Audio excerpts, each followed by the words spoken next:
Hi and welcome everybody to a next instalment of the Vindolanda video blog for 2013. Apologies, it's quite breezy on the fort this morning, so you may be picking up a little bit of raw into my poor camera phone microphone here. I can only apologise for that.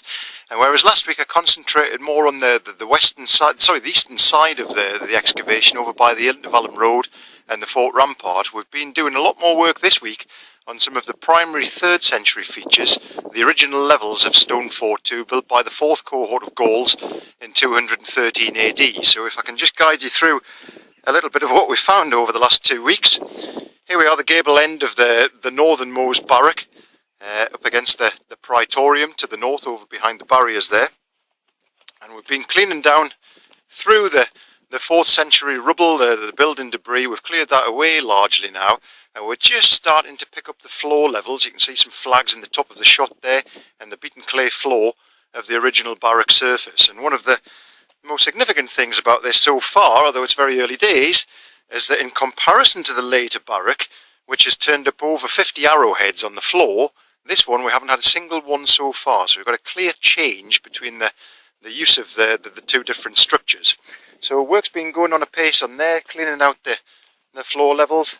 One or two nice individual cross walls starting to come through now. A really very narrow room with what looks possibly to have been a hearth in the centre there with the clay, burnt clay heavily around about it, and then swinging across, overlain by this really late Roman structure. So obviously we have to deal with that before we can go any further. And then we've had a team doing a wonderful job cleaning up the street immediately outside the building, which of course has got this fantastic roadside drain, still with its capping stones in position, and then occasionally we've been empty some parts out to see the soil samples beneath. So work's been going on really well there. And then if we move further across, over the top of a late 4th century floor, we come to our famous robber trench, where somebody had stolen, or we thought had stolen, most of the Roman remains from here. But what's become apparent now is that we've got a really much earlier level beneath, which is cleaned up really quite nicely. So we've got small flagstones on there, and the amount of burning and metal slag lying around on the floor in there, all sorts of industrial wastes, is probably giving us a little bit of an indicator that it may have been used as a workshop or something like that. Heavily sooted area, so we've had some good results from that area too. And then finally, I'd like to take you a little bit further across the site to show you an exciting prospect for the future. And here we are, just north of the robber trench, looking down the line of a whole series of different rooms. You can see cross walls here, and in the middle and further back there, again robbed out by a second robber trench, which is in this area here.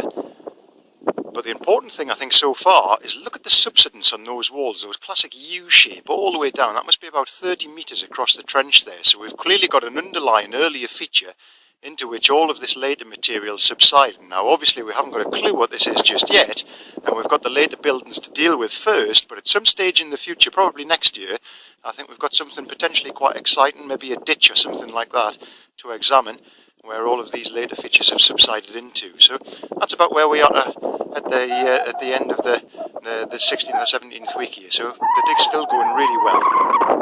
Hope you'll enjoy this and come back in a couple of weeks to see the next instalment.